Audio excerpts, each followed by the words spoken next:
시어머니 때문에 우울증 걸릴 것 같아요. 정말 한계예요.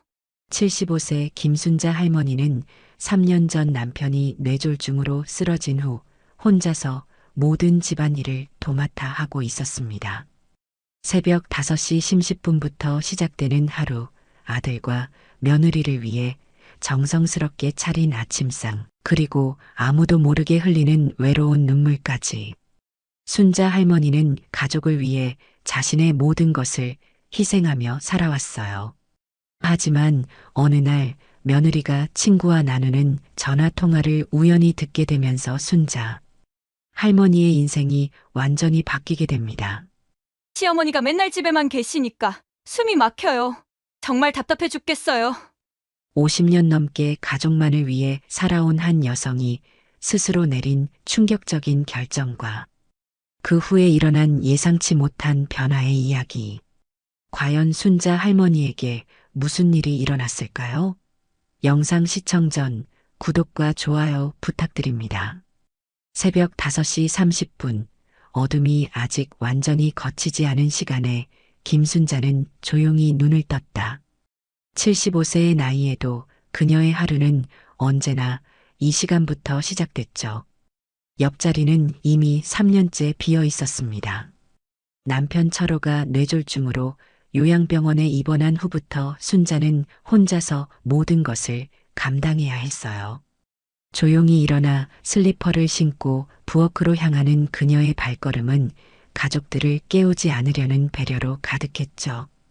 가스레인지에 불을 켜고 밥을 짓기 시작하는 순자의 손길은 50년 넘게 반복해온 익숙한 동작이었습니다.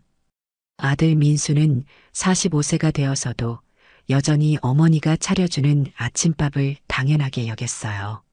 며느리 지영 역시 직장맘이라는 핑계로 집안일은 모두 시어머니에게 맡겨두고 있었죠. 순자는 밥을 짓는 동안 김치찌개 재료를 준비했습니다. 냉장고에서 김치를 꺼내고 돼지고기를 썰어 양념하는 그녀의 모습은 마치 기계처럼 정확했어요. 이런 아침 준비를 몇 년째 혼자 해오고 있지만 불평 한 번 하지 않았죠.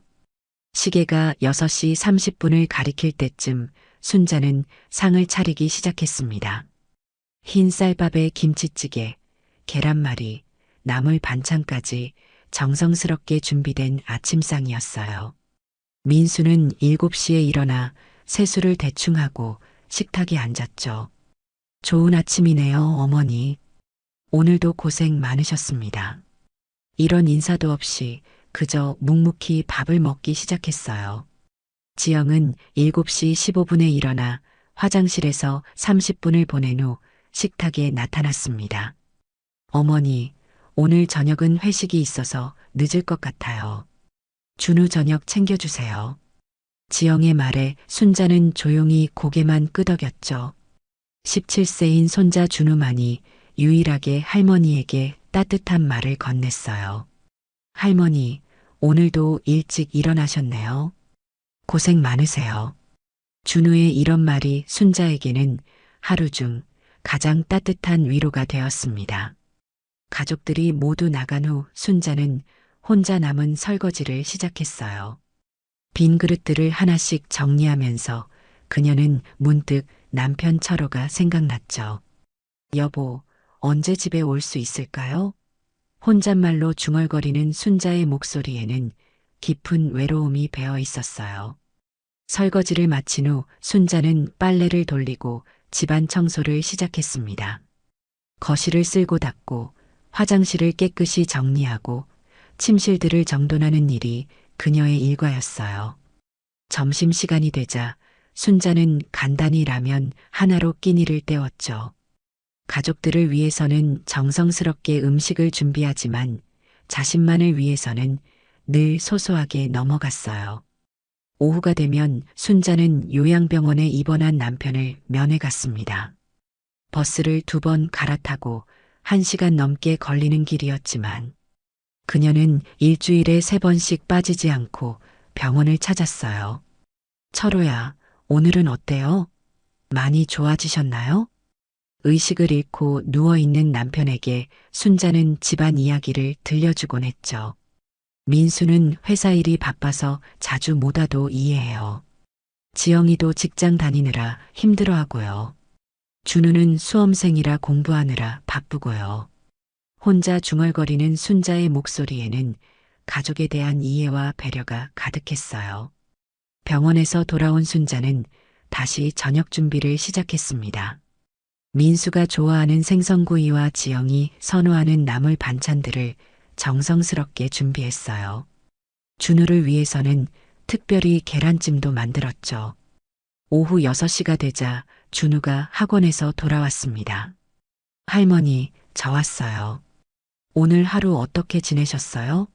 준우만이 할머니의 하루를 물어보는 유일한 가족이었어요. 할머니는 잘 지냈단다. 준우야, 배고프지? 금방 저녁 차려줄게. 순자는 손자 앞에서만큼은 환한 미소를 지었죠. 저녁 시간이 되자 민수가 퇴근해서 돌아왔습니다. 어머니, 저 왔습니다. 민수의 인사는 형식적이었고 곧바로 방으로 들어가 옷을 갈아입었어요. 지영은 회식 때문에 저녁에 들어오지 않았죠. 순자는 민수와 준우를 위해 상을 차렸습니다. 할머니도 같이 드세요.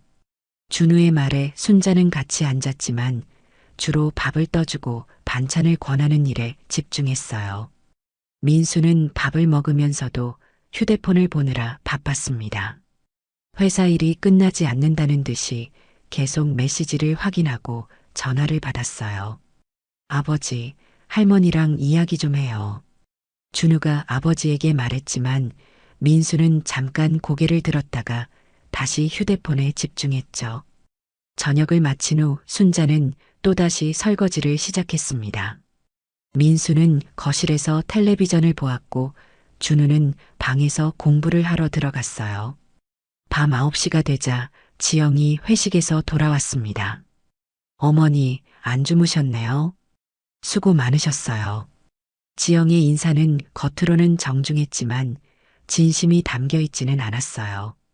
어머니, 내일 아침도 부탁드릴게요. 일찍 나가야 해서요. 지영은 이런 말을 남기고 방으로 들어갔죠. 순자는 마지막으로 집안을 정리하고 불을 끄며 하루를 마무리했습니다. 다음 날 아침도 순자의 하루는 똑같이 시작됐습니다. 새벽 5시 30분에 일어나 밥을 짓고 반찬을 준비하는 일상이었어요. 가족들이 아침을 먹고 모두 나간 후 순자는 설거지를 하고 있었죠. 그때 지영의 휴대폰이 울렸습니다. 미경 언니죠? 안녕하세요. 지영이 직장 동료 김미경과 통화를 시작했어요. 순자는 부엌에서 설거지를 하면서 자연스럽게 며느리의 목소리를 듣게 됐습니다. 언니, 요즘 너무 스트레스 받아서 죽겠어요. 지영의 목소리가 평소보다 큰 소리로 들려왔어요. 시어머니가 집에만 계시니까 답답해 죽겠다니까요. 매일 잔소리에 간섭에 정말 견딜 수가 없어요. 순자의 손이 잠깐 멈췄습니다. 설거지하던 그릇을 들고 있던 손에 힘이 빠졌어요. 그런데 며느리의 말은 계속 이어졌죠. 시어머니가 뭘 해도 잔소리하고 제가 하는 일마다 참견하고요. 정말 시어머니 때문에 우울증 걸릴 것 같아요. 순자는 믿을 수 없다는 표정으로 귀를 기울였습니다. 자신이 잔소리를 한 적이 있었나 돌이켜봤지만 기억나지 않았어요. 오히려 며느리 눈치를 보며 조용히 지내려고 노력했는데 말이죠. 시아버지 병원비에 집안일까지 다 떠맡겨 놓고는 고마워하기는커녕 불만만 토로하고 있어요.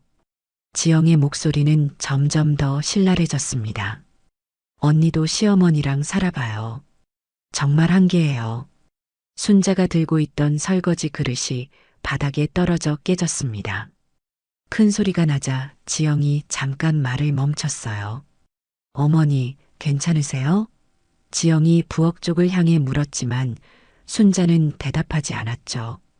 괜찮습니다. 그냥 그릇이 떨어졌어요. 순자의 목소리는 떨리고 있었어요. 지영은 곧 다시 통화를 이어갔습니다. 미안해요, 언니. 그릇 떨어지는 소리였어요. 어디까지 얘기했죠? 아, 시어머니 얘기요. 정말 친정엄마는 그래도 눈치라도 보는데 시어머니는 정말 눈치가 없어요. 순자는 깨진 그릇 조각을 주우면서 눈물이 났습니다. 50년 넘게 살면서 이렇게 서러운 적이 없었어요. 결혼 초기에 지영이 했던 말들이 떠올랐죠. 어머니가 계셔서 든든해요. 혼자 살림하기 어려웠는데 도와주셔서 감사해요. 그때 그 말들이 모두 거짓이었나 싶었어요. 언니, 시어머니 모시고 사는 게 이렇게 힘든 줄 몰랐어요. 처음엔 괜찮았는데 시간이 갈수록 답답해져요. 지영의 불만은 끝이 없었습니다. 자유롭게 살고 싶은데 시어머니 눈치 보느라 집에 있는 것도 불편해요. 순자는 자신이 정말 그렇게 눈치 주는 사람이었는지 생각해 봤어요. 며느리가 늦게 들어와도 뭐라 한 적 없고 집안일 안 해도 대신 해줬는데 말이죠. 오히려 며느리가 편하게 지내라고 모든 걸 양보했다고 생각했어요. 시어머니가 맨날 집에만 계시니까 숨이 막혀요. 나가시지도 않고 계속 집에만 있으니까 제가 어떻게 해야 할지 모르겠어요. 지영의 말에 순자는 더욱 당황했습니다. 자신은 요양병원 면회 외에는 거의 외출을 하지 않았어요. 집안 살림 때문에 바빠서 나갈 시간도 없었죠. 그런데 그것이 며느리에게는 부담이었다니 충격이었어요.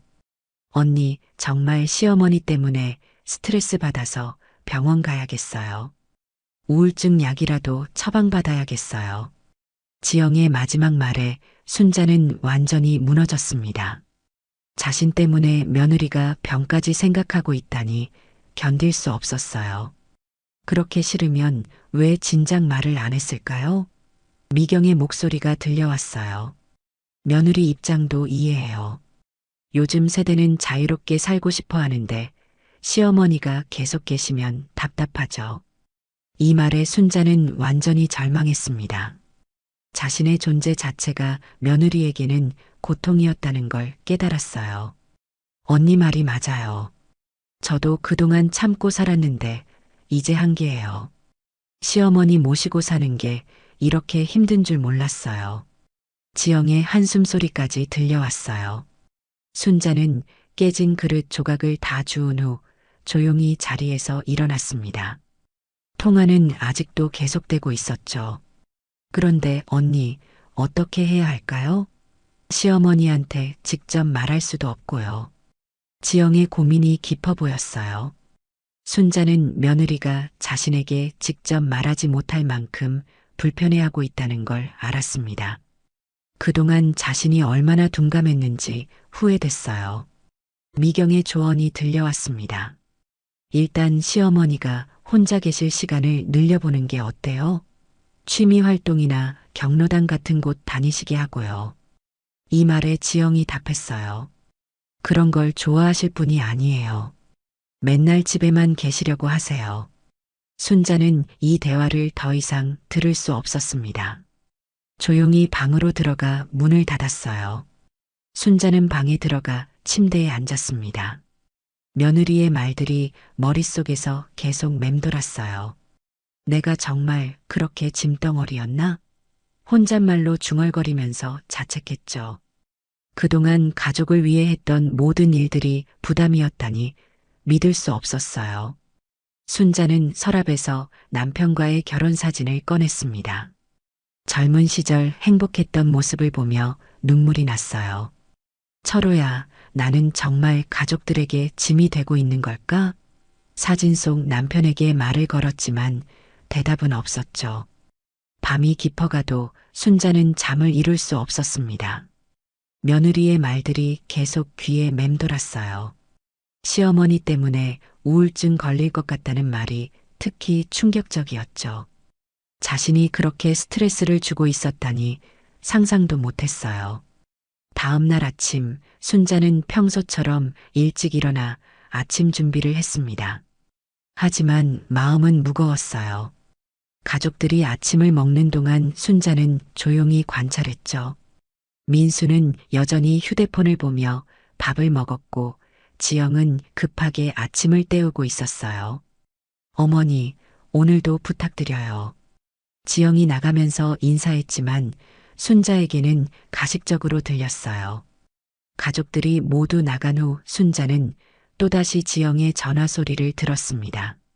이번에는 다른 친구와 통화하는 것 같았어요. 수진아, 나 요즘 너무 힘들어. 지영의 목소리가 들려왔어요. 시어머니 모시고 사는 게 정말 쉽지 않네. 어제도 친구랑 얘기했는데 정말 답답해 죽겠어. 순자는 이번에도 가만히 들을 수밖에 없었습니다. 시어머니가 뭘 해도 신경 쓰이고 집에 와도 편할 날이 없어. 친정엄마는 그래도 눈치라도 보는데 시어머니는 정말 무신경해.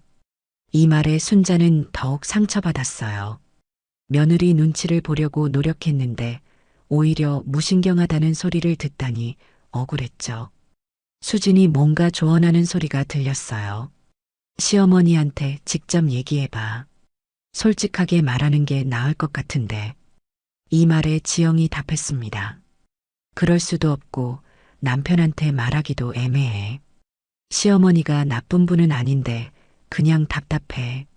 순자는 며느리가 자신을 나쁘지 않다고 하면서도 답답하다고 하는 게 이해되지 않았어요.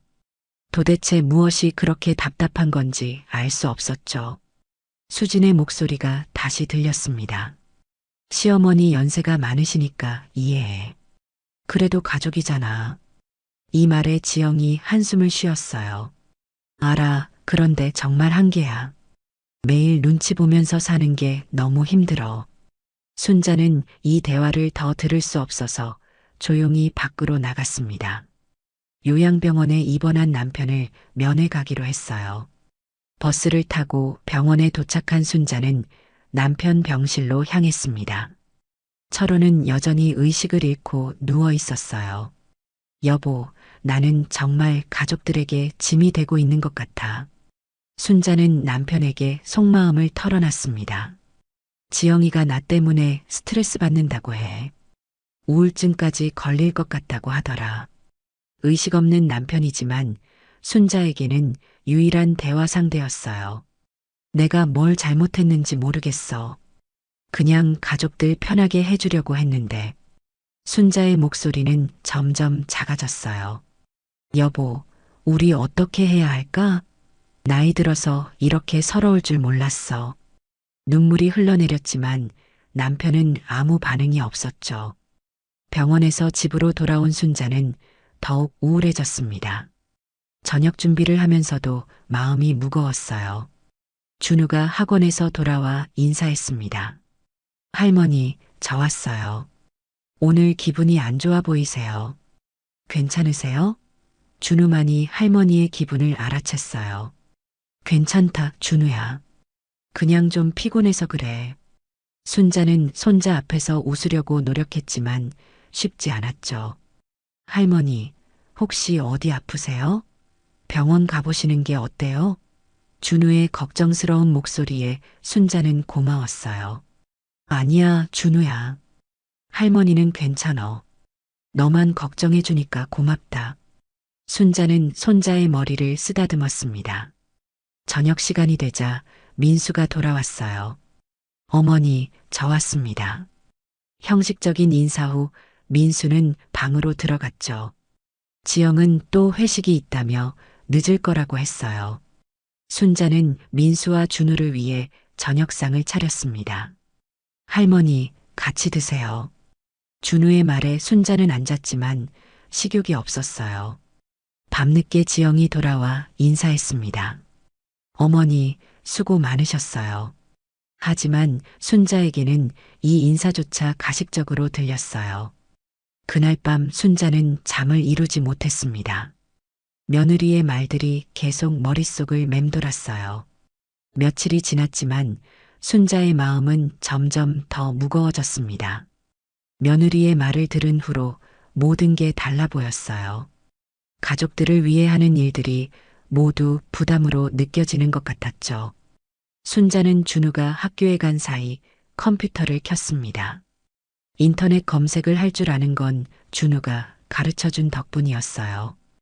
요양원이라는 단어를 검색했습니다. 여러 요양원들의 정보가 나왔죠. 해맑은 요양원, 행복한 노년 요양원, 평화로운 요양원 등 이름들을 하나씩 살펴봤어요. 각 요양원의 시설과 프로그램, 비용 등을 자세히 알아봤습니다. 순자는 요양원에 대해 알아보면서 마음이 복잡했어요. 정말 이곳으로 가야 하는 건가 자문했죠. 하지만 며느리의 말을 생각하면 다른 선택의 여지가 없어 보였어요. 준우가 학원에서 돌아오자 순자는 조심스럽게 물어봤습니다.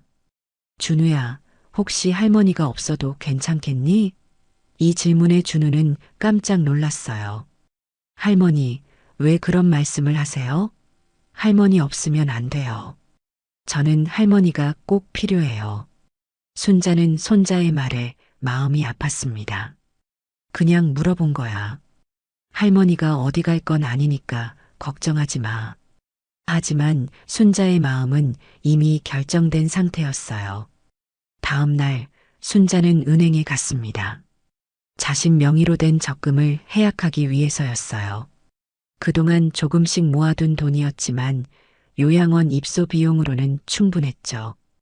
은행 직원이 물었습니다. 적금을 해약하시는 특별한 이유가 있으신가요? 순자는 잠깐 망설였다가 대답했어요. 필요한 일이 생겨서요. 은행에서 돌아온 순자는 오래된 옷장을 정리하기 시작했습니다. 젊은 시절 일기장이 나왔어요. 결혼 초기에 썼던 일기들을 읽어보니 그때는 참 행복했구나 싶었죠. 철호와 함께 꿈꾸던 미래, 아이들을 키우면서 느꼈던 기쁨들이 적혀 있었어요. 그때는 이런 날이 올 줄 몰랐는데 하며 씁쓸해했습니다. 순자는 용기를 내어 해맑은 요양원에 전화를 걸었어요. 여보세요. 해맑은 요양원이죠? 혹시 75세도 들어갈 수 있나요? 전화를 받은 직원이 친절하게 답변했습니다. 네, 물론이에요. 건강 상태는 어떠신가요? 순자는 떨리는 목소리로 대답했어요. 건강해요. 특별한 병은 없습니다. 직원이 설명을 이어갔죠. 그럼 상담을 받으시고 입소 절차를 밟으시면 됩니다. 언제 오실 수 있나요? 순자는 잠깐 망설였다가 답했어요. 내일 오후에 갈 수 있을까요? 네, 좋습니다. 오후 2시에 오시면 상담해 드리겠어요. 전화를 끊은 순자는 마음이 무거웠습니다. 정말 이런 선택을 해야 하는 건가 싶었지만 돌이킬 수는 없었어요. 다음 날 오후 순자는 해맑은 요양원을 방문했습니다. 깔끔하고 조용한 시설에 마음이 조금 놓였어요. 상담을 담당한 사회복지사가 친절하게 설명해 줬습니다. 어르신, 가족분들과 상의는 해보셨나요? 이 질문에 순자는 잠깐 당황했어요. 아직 말하지 못했어요. 제가 먼저 알아보고 싶어서요. 복지사가 고개를 끄덕였습니다. 보통 가족들과 충분히 상의하신 후에 결정하시는 게 좋아요. 하지만 어르신이 원하신다면 입소는 언제든 가능합니다. 순자는 시설을 둘러보며 마음을 정했어요. 여기서 새로운 시작을 해보자고 생각했죠. 집으로 돌아온 순자는 조용히 짐을 정리하기 시작했습니다. 많지 않은 옷가지와 개인용품들을 가방에 넣었어요. 가족들 몰래 조용히 준비했죠. 며느리와 아들에게 부담 주지 않으려고 최소한의 짐만 챙겼어요. 순자는 편지지를 꺼내 가족들에게 남길 편지를 썼습니다. 애들아, 이제 엄마는 너희들 짐이 되지 않을게. 그동안 고생 많았다. 민수야, 회사 일 열심히 하고 건강 챙겨라. 지영아, 직장 다니느라 힘들었을 텐데 이제 편하게 지내렴. 준우야, 할머니가 제일 사랑하는 손자야. 공부 열심히 해서 훌륭한 사람이 되어라. 할아버지도 곧 좋아지실 거야. 편지를 쓰면서 눈물이 났지만 꾹 참았어요. 이것이 가족들을 위한 최선의 선택이라고 생각했죠. 그날 저녁 순자는 평소와 다름없이 저녁 준비를 했습니다. 가족들이 좋아하는 음식들로 정성스럽게 차렸어요.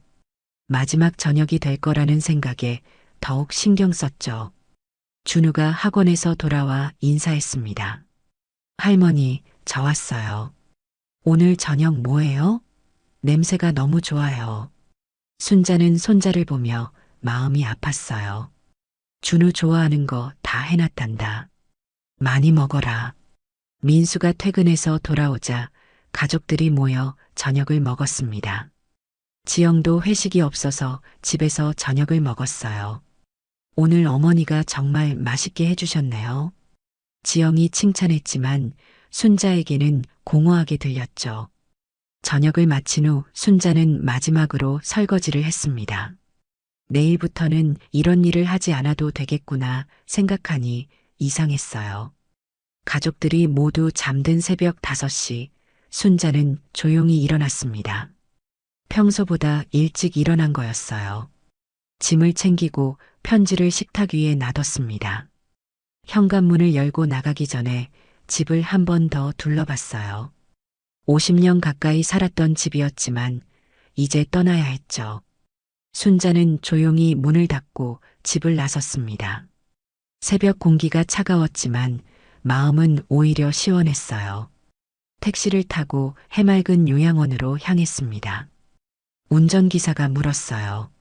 이른 시간에 요양원에 가시네요. 면회세요? 순자는 잠깐 망설였다가 답했어요. 아니요, 입소하러 가는 거예요. 운전기사는 더 이상 묻지 않았죠. 요양원에 도착한 순자는 미리 연락했던 직원을 만났습니다. 어르신, 정말 오셨네요. 가족분들은 아시나요?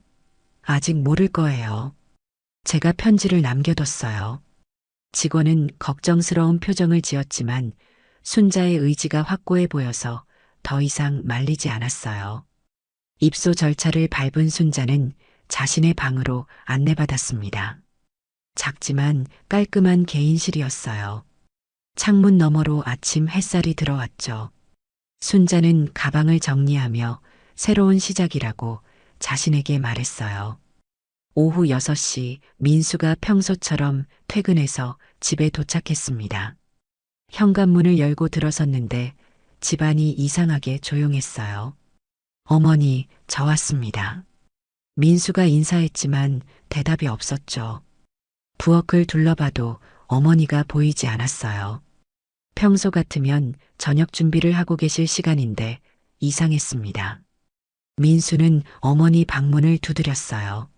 어머니 계세요? 하지만 방 안에서는 아무 소리도 나지 않았죠. 문을 열어보니 방이 텅 비어 있었어요. 옷장도 평소보다 비어 보였습니다. 민수는 당황해서 집안을 돌아다니며 어머니를 찾았어요. 화장실, 베란다, 모든 곳을 다 확인해 봤지만 어머니는 없었죠. 그때 식탁 위에 놓인 편지를 발견했습니다. 민수의 손이 떨리며 편지를 펼쳤어요. 애들아, 이제 엄마는 너희들 짐이 되지 않을게. 편지 내용을 읽은 민수는 충격을 받았습니다. 여보, 큰일 났어. 어머니가 없어졌어. 민수가 지영에게 급하게 전화를 걸었어요. 지영은 아직 회사에 있었죠. 무슨 말이에요? 어머니가 없어졌다는 게? 지영의 목소리에 당황이 묻어났어요. 집에 편지만 남겨두고 안 계셔. 빨리 와봐. 민수의 다급한 목소리에 지영은 급히 퇴근 준비를 했습니다. 30분 후 지영이 집에 도착했어요. 편지는 어디 있어요? 지영이 편지를 읽고 나서 얼굴이 새파래졌습니다. 설마 제가 한 말을 들으셨나요? 지영은 며칠 전 친구들과 나눴던 통화 내용이 떠올랐어요. 시어머니 험담을 했던 그 말들이 들켰을 수도 있다는 생각에 식은땀이 났죠. 당신이 어머니한테 뭐라고 한 거야? 민수가 지영을 다그쳤어요. 저는 아무 말도 안 했는데요. 그냥 평소대로 지냈어요. 지영은 거짓말을 했지만 마음속으로는 불안했습니다. 그때 준우가 학원에서 돌아왔어요. 아빠, 엄마, 왜 이렇게 심각해요? 할머니는 어디 가셨어요? 준우의 질문에 민수가 편지를 보여줬습니다. 준우가 편지를 읽고 나서 눈물을 흘리기 시작했어요. 할머니가 왜 이런 말을 남기고 가셨어요? 할머니 없으면 안 돼요. 준우는 울면서 말했습니다. 아빠, 할머니 찾아야 해요. 빨리 찾으러 가요. 민수는 어머니의 휴대폰으로 전화를 걸어봤어요. 하지만 전화는 꺼져 있었죠. 어머니가 갈 만한 곳이 어디 있을까? 민수가 생각해 봤지만 마땅한 곳이 떠오르지 않았어요. 요양병원에 계신 아버지를 면회 가셨을 수도 있어요. 지영이 제안했습니다. 민수는 요양병원에 전화를 걸었어요. 저희 어머니가 오늘 면회 오셨나요? 김순자라는 분인데요. 간병사가 확인해 봤지만 오늘은 면회 오지 않으셨다고 했어요. 그럼 어디로 가신 걸까요? 가족들은 점점 더 불안해졌습니다. 민수는 인근 경찰서에 신고를 하려고 했어요. 하지만 지영이 말렸죠. 아직 하루도 안 됐는데 실종 신고는 빨라요. 조금 더 찾아봐요. 지영은 혹시 자신의 말 때문에 시어머니가 나간 거라면 경찰까지 개입되는 게 부담스러웠어요. 민수는 어머니와 친하게 지내던 이웃들에게 물어봤습니다.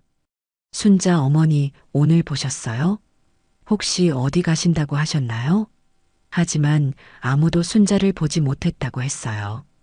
옆집 아줌마가 말했습니다. 순자 씨가 왜요? 무슨 일 있어요? 민수는 어머니가 편지를 남기고 나가셨다고 설명했어요. 아이고, 그런 일이. 순자 씨가 요즘 기분이 안 좋아 보이긴 했는데 이웃의 말에 가족들은 더욱 걱정됐습니다. 밤이 깊어가도 순자의 행방은 알 수 없었어요. 가족들은 잠을 이룰 수 없었죠. 다음 날 아침 민수는 회사에 연락해서 휴가를 냈습니다. 어머니를 찾는 게 우선이었어요. 지영도 회사에 사정을 얘기하고 결근했죠.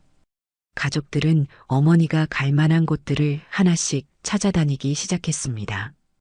동네 경로당, 복지관, 병원 등을 다 돌아봤지만 순자를 찾을 수 없었어요.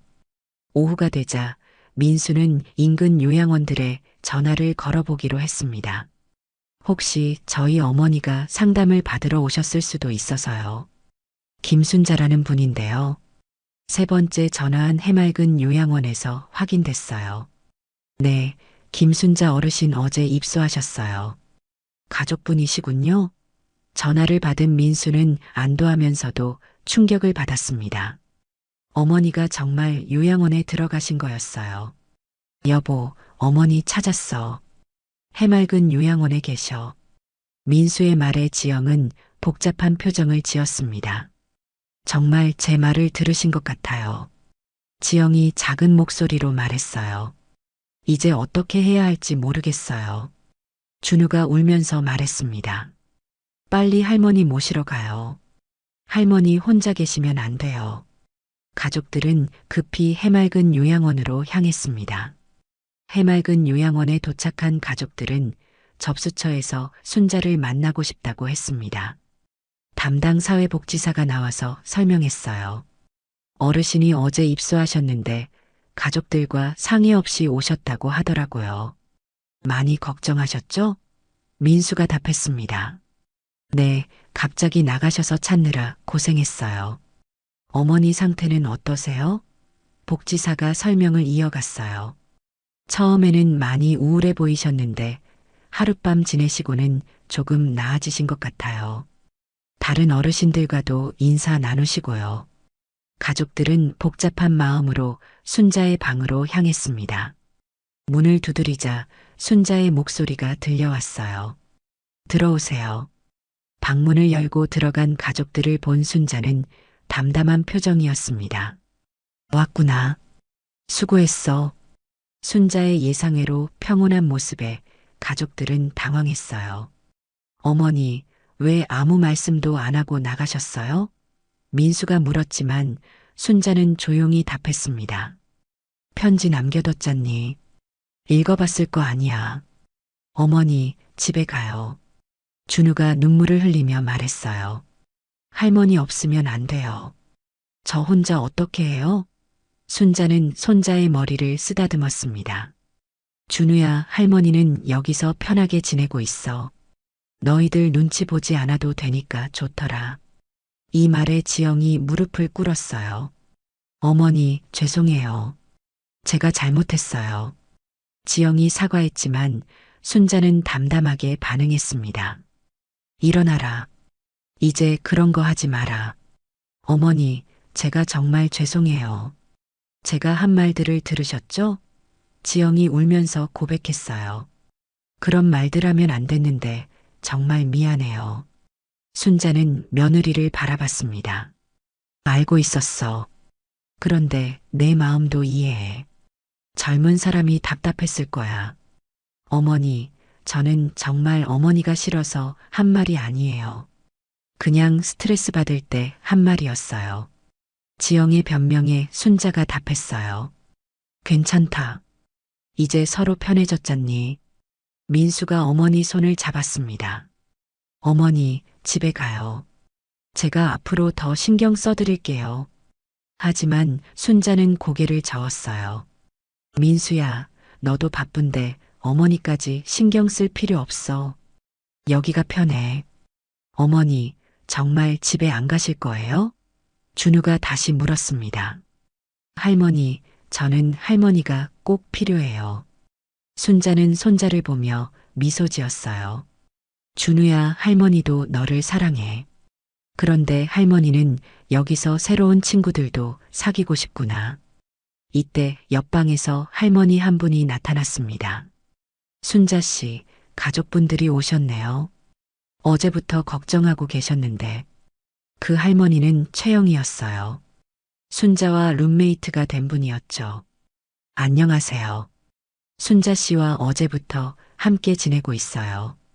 영희가 가족들에게 인사했습니다. 순자 씨가 처음 오셨을 때는 많이 우울해 하셨는데 지금은 괜찮아 보여요. 가족들은 순자가 벌써 다른 어르신과 친해진 것을 보고 놀랐어요. 어머니, 정말 여기 계실 건가요? 민수가 다시 물었지만 순자의 의지는 확고했습니다. 응, 여기가 좋아. 너희들 눈치 안 보고 편하게 지낼 수 있어. 영희가 거들었어요. 순자 씨, 가족들이 걱정하시는 것 같은데 조금 더 생각해 보시는 게 어때요? 하지만 순자는 이미 마음을 정했다고 했어요. 영희 씨, 저는 여기서 새로운 시작을 하고 싶어요.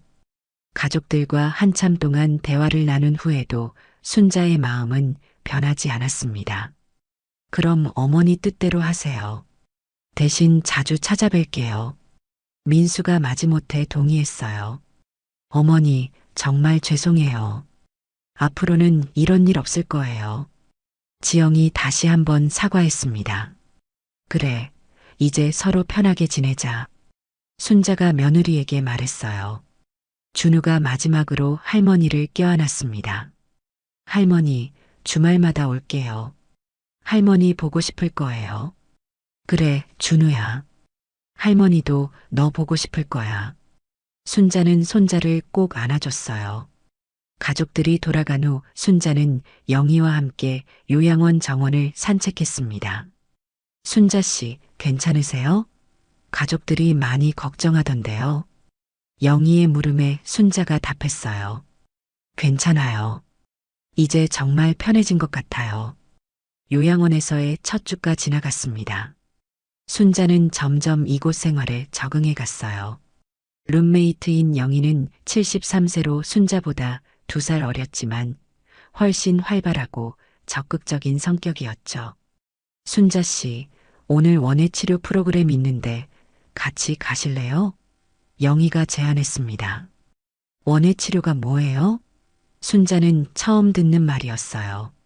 화분에 꽃이나 채소 심고 기르는 거예요. 정말 재미있어요. 영희의 설명에 순자도 호기심이 생겼죠. 그럼 함께 가볼까요? 순자와 영희는 요양원 1층에 있는 원예치료실로 갔습니다. 다른 어르신들도 여럿 참여하고 있었어요. 담당 선생님이 친절하게 설명해 줬죠. 오늘은 상추 모종을 화분에 심어보겠어요. 상추는 기르기 쉽고 금방 자라서 성취감을 느낄 수 있어요. 순자는 오랜만에 흙을 만져봤습니다. 젊었을 때 시골에서 농사일을 도왔던 기억이 났어요. 모종을 조심스럽게 화분에 심으면서 마음이 편안해졌죠. 순자 씨, 손길이 되게 능숙하시네요. 농사일 해보셨어요? 옆에 앉은 할머니가 물었습니다. 어릴 때 시골에서 자라서 조금 해봤어요. 순자가 답하자 주변 어르신들이 관심을 보였어요. 저도 시골 출신이에요. 요즘 젊은 사람들은 농사일 모르는데 우리는 다 할 줄 아니까요. 어르신들끼리 공감대가 형성되면서 자연스럽게 대화가 이어졌습니다. 원예 치료를 마친 후 순자는 영희와 함께 점심을 먹었어요. 요양원 식사는 생각보다 맛있었죠. 순자 씨, 표정이 많이 밝아졌어요. 처음 왔을 때와 완전 달라요. 영희의 말에 순자는 미소를 지었습니다. 여기 와서 마음이 편해진 것 같아요. 집에 있을 때는 항상 눈치 봤는데 여기서는 그런 게 없어서 좋아요. 오후에는 노래교실이 있었어요. 순자는 노래를 부르는 게 오랜만이었죠. 선생님이 옛날 가요들을 틀어주니 어르신들이 따라 불렀어요. 고향의 봄, 그리운 금강산, 애수 같은 노래들이 나왔죠. 순자도 따라 부르면서 옛 추억이 떠올랐어요. 젊었을 때 남편과 함께 들었던 노래들이었죠. 노래교실이 끝나고 순자는 요양병원에 입원한 남편을 면회 갔습니다. 요양원에서 가까운 거리에 있어서 다니기 편했어요. 여보, 나 요양원에 들어갔어. 처음에는 서러웠는데 지금은 괜찮아. 순자는 남편에게 요양원 생활에 대해 이야기했습니다. 여기서 새로운 친구들도 사귀고 여러 프로그램도 참여하고 있어. 생각보다 재미있어. 의식 없는 남편이지만 순자에게는 소중한 대화 상대였어요. 민수와 지영이도 자주 와. 미안해 하더라. 특히 지영이가 많이 미안해해. 그래도 이제 서로 편해진 것 같아. 순자는 남편에게 가족들 이야기도 해줬습니다. 여보, 우리도 나이 들어서 이런 선택을 하게 되네. 그래도 후회하지 않아. 면회를 마치고 요양원으로 돌아온 순자는 영희와 함께 저녁을 먹었어요. 순자 씨, 남편분 어떠세요? 영희가 물었습니다. 아직 의식이 없어요. 하지만 제가 이야기하면 들을 거라고 생각해요. 순자의 답변에 영희가 고개를 끄덕였어요. 사랑하는 사람 목소리는 들린다고 하잖아요. 분명히 들으실 거예요. 저녁 후에는 어르신들이 함께 텔레비전을 시청했습니다. 예전 드라마 재방송을 보면서 어르신들이 추억담을 나눴어요. 순자도 자연스럽게 대화에 참여했죠. 제가 젊었을 때는 이런 드라마를 보면서 눈물을 많이 흘렸어요. 순자의 말에 다른 어르신들도 공감했습니다. 우리 세대는 다 그랬어요. 드라마 보면서 울고, 영화 보면서 울고. 요즘 젊은 사람들은 이해 못할 거예요. 어르신들의 웃음소리가 거실에 울려 퍼졌어요. 순자는 이런 분위기가 좋았죠. 집에서는 느낄 수 없었던 동세대끼리의 유대감이었어요. 밤이 되어 순자는 영희와 함께 방으로 들어갔습니다. 순자 씨, 오늘 하루 어땠어요? 영희가 물었어요. 정말 좋았어요. 이런 생활이 나쁘지 않네요. 순자는 진심으로 답했습니다. 집에 있을 때는 매일 가족들 눈치 보느라 힘들었는데 여기서는 편해요. 영희가 고개를 끄덕였어요. 저도 처음에는 자식들이 미안해서 왔는데 지금은 정말 만족해요. 여기서 제2의 인생을 사는 기분이에요. 다음 날 아침 순자는 일찍 일어나 요양원 정원을 산책했습니다. 아침 공기가 상쾌했어요. 정원에는 여러 꽃들이 피어 있었고 작은 텃밭도 있었죠. 어르신들이 직접 가꾸는 텃밭이라고 했어요. 순자 씨, 일찍 일어나셨네요. 정원사 아저씨가 인사했습니다. 저도 텃밭일 도와드릴 수 있을까요? 순자가 물었어요. 물론이죠. 어르신들이 함께 가꾸는 거니까요. 오늘 오후에 토마토 모종 심을 건데 오세요. 순자는 기대가 됐습니다. 오랜만에 뭔가 의미 있는 일을 할 수 있을 것 같았어요. 아침 식사 후 순자는 서예교실에 참여했습니다. 붓글씨를 써본 지 정말 오래됐죠. 선생님이 기본기부터 천천히 가르쳐 줬어요. 오늘은 자유라는 글자를 써보겠어요. 어르신들 각자 마음에 와닿는 글자를 써보세요. 순자는 붓을 들고 자유라는 글자를 썼습니다. 쓰면서 마음이 편안해졌어요. 정말 자유로워진 기분이었죠. 순자 씨, 글씨를 참 잘 쓰시네요. 옆에 앉은 할머니가 칭찬했어요. 어릴 때 서당에서 배웠거든요. 오랜만에 써보니까 손이 기억하고 있네요. 순자가 답했습니다. 서예교실이 끝나고 점심시간이 됐어요. 순자는 영희와 함께 식당으로 갔죠. 오늘 메뉴는 순자가 좋아하는 된장찌개였어요. 순자 씨, 여기 음식 어때요? 집에서 해 드시던 거랑 비교하면요. 영희가 물었습니다. 생각보다 맛있어요. 집에서는 혼자 해 먹을 때 대충 했는데 여기서는 영양사분이 계시니까 균형 잡힌 식사를 할 수 있어서 좋아요. 점심 후 순자는 약속한 대로 텃밭으로 갔습니다. 다른 어르신들도 여럿 참여했어요. 정원사 아저씨가 토마토 모종 심는 방법을 설명해 줬죠. 순자는 오랜만에 흙냄새를 맡으며 모종을 심었어요. 어릴 때 기억이 되살아났죠. 순자 씨, 정말 농사일에 소질이 있으시네요. 다른 할머니가 말했어요. 젊었을 때 시골에서 살았거든요. 이런 일이 그리웠어요. 순자는 뿌듯한 마음으로 답했습니다. 오후 3시가 되자 준우가 요양원을 찾아왔습니다. 할머니, 저 왔어요. 준우의 목소리에 순자는 반가워했어요. 준우야, 벌써 왔네. 학교는 어떻게 했어? 오늘 토요일이에요, 할머니. 잊으셨나 봐요. 준우가 웃으며 말했습니다. 아, 그렇구나. 할머니가 요일 감각을 잃었네. 순자도 웃었어요. 할머니, 여기 어때요? 많이 좋아지신 것 같아요. 준우가 할머니 표정을 보며 말했습니다. 응, 정말 좋아. 새로운 친구들도 사귀고 재미있는 프로그램도 많고.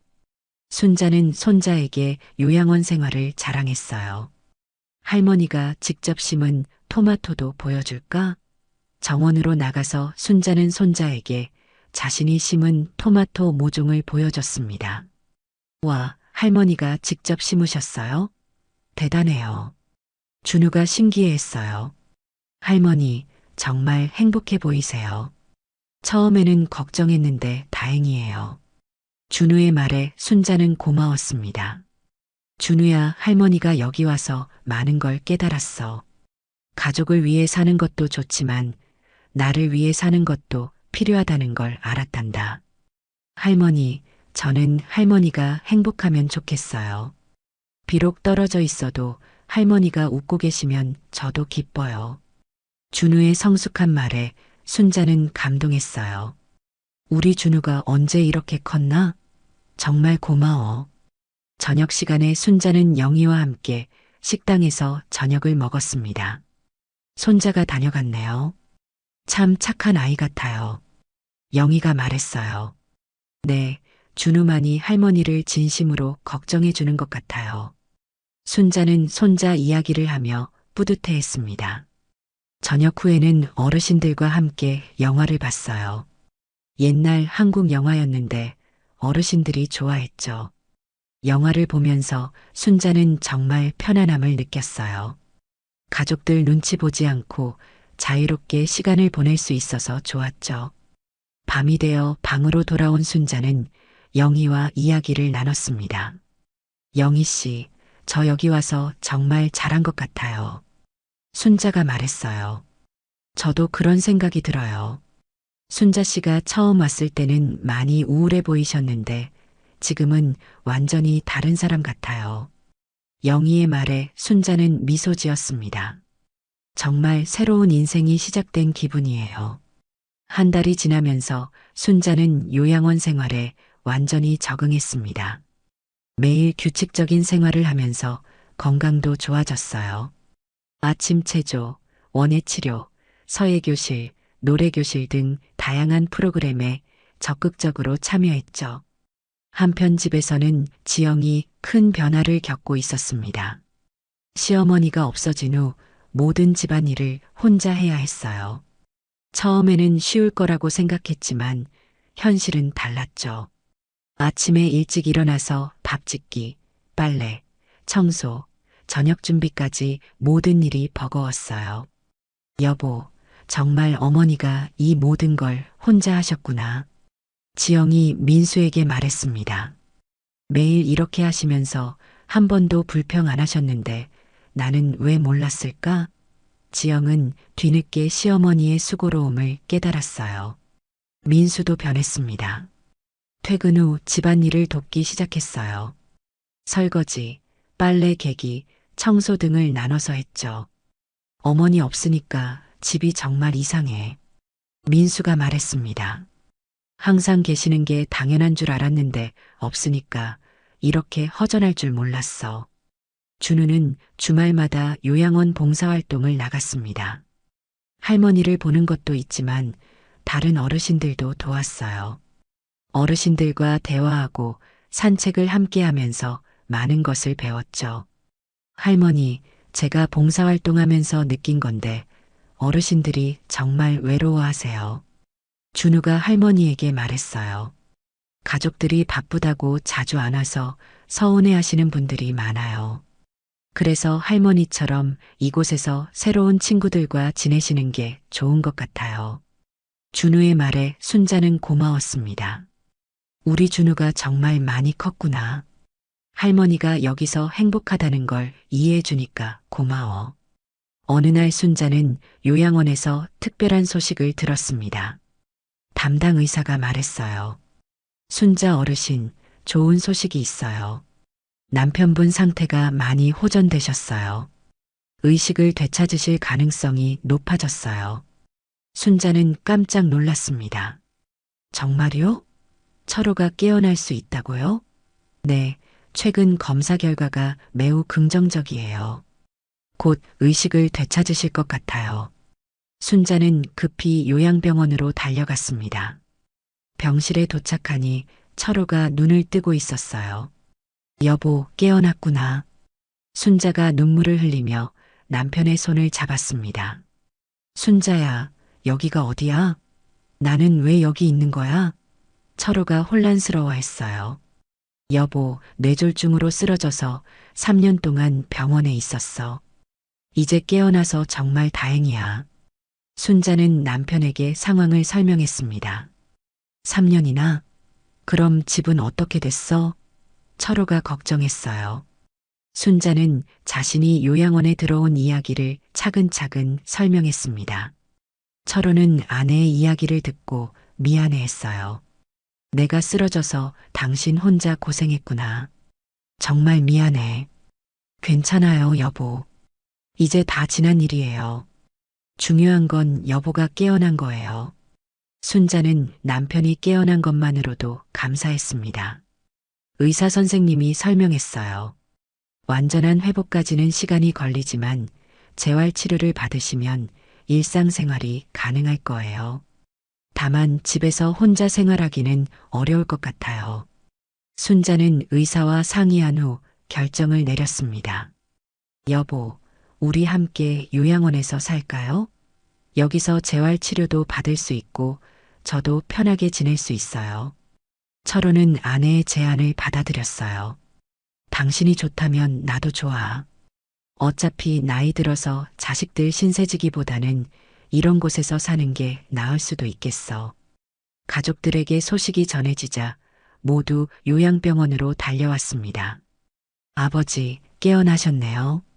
정말 다행이에요. 민수가 아버지 손을 잡았어요. 아버지, 죄송해요. 그동안 자주 찾아뵙지 못해서요. 지영도 시아버지에게 사과했습니다. 괜찮다. 너희들도 바쁜데 어쩔 수 없었지. 철호는 며느리를 위로했어요. 할아버지, 깨어나셔서 정말 기뻐요. 이제 할머니도 혼자 안 계셔도 되겠어요. 준우가 기뻐했습니다. 가족들은 순자와 철호가 함께 요양원에서 지내기로 한 결정을 지지했어요. 어머니, 아버지가 좋은 결정하신 것 같아요. 민수가 말했습니다. 어머니, 아버지께서 편하게 지내시는 게 가장 중요해요. 지영도 동의했어요. 어머니, 정말 죄송해요. 제가 철없이 굴어서 어머니를 힘들게 해드렸어요. 이제 어머니, 아버지 행복하게 지내세요. 괜찮다, 지영아. 이제 다 잘 됐잖니. 너도 편하게 살고 우리도 편하게 사니까. 순자는 며느리를 용서했습니다. 며칠 후 철호도 요양원으로 이주했습니다. 순자와 같은 방을 쓰게 되어 영희는 다른 방으로 옮겼어요. 순자 씨, 남편분과 함께 지내시게 되어서 정말 좋겠어요. 영희가 축하해줬습니다. 영희 씨 덕분에 여기 적응할 수 있었어요. 정말 고마워요. 순자는 친구가 된 영희에게 감사 인사를 했어요. 철호는 재활 치료를 받으며 점차 회복해 갔습니다. 순자와 함께 요양원 프로그램에도 참여했어요. 부부가 함께 원예 치료를 받고 산책을 하는 모습이 보기 좋았죠. 여보, 여기 생각보다 괜찮네. 철호가 말했습니다. 순자야, 당신이 현명한 선택을 했어. 그래요, 여보. 우리 나이에는 이런 곳에서 사는 게 나은 것 같아요. 순자는 남편과 함께하는 새로운 생활에 만족했어요. 한편 집에서는 가족들의 생활도 안정되어 갔습니다. 지영은 시어머니가 했던 일들을 직접 하면서 많은 것을 배웠어요. 여보, 정말 어머니 대단하셨어. 매일 이런 일을 하시면서 한 번도 힘들다고 안 하셨는데. 지영이 민수에게 말했습니다. 우리가 너무 어머니를 당연하게 생각했어. 앞으로는 정말 감사한 마음으로 지내야겠어. 민수도 반성했어요. 준우는 요양원 봉사활동을 계속하면서 할머니, 할아버지와 자주 만났습니다. 할머니, 할아버지, 두 분이 함께 계시니까 정말 좋아 보여요. 응, 준우야. 할머니도 할아버지랑 함께 있으니까 더 행복해. 순자는 손자에게 답했어요. 어느 날 요양원에서는 특별한 행사가 있었습니다. 어르신들이 합창단을 결성해서 지역 공연에 나가는 것이었어요. 순자와 철호도 합창단에 참여했죠. 순자 씨, 목소리가 정말 좋으세요. 지휘자가 칭찬했습니다. 젊었을 때 성가대 활동을 했거든요. 순자가 답했어요. 합창단 공연 날 가족들이 모두 와서 응원했습니다. 무대에서 노래하는 순자와 철호를 보며 가족들은 감동했어요. 어머니, 아버지가 정말 행복해 보이세요. 지영이 말했습니다. 우리가 함께 있을 때보다 더 밝아 보이시는 것 같아요. 민수도 동의했어요. 맞아요. 어머니, 아버지가 진짜 행복해 하시는 게 보여요. 공연이 끝난 후 가족들은 요양원에서 함께 저녁을 먹었습니다. 어머니, 아버지, 오늘 공연 정말 멋있었어요. 준우가 칭찬했어요. 고마워, 준우야. 할머니, 할아버지가 여기서 새로운 취미도 생기고 친구들도 사귀고 정말 좋단다. 순자는 손자에게 말했습니다. 그날 밤 순자는 철호와 함께 창밖을 바라봤습니다. 여보, 우리 잘한 것 같아요.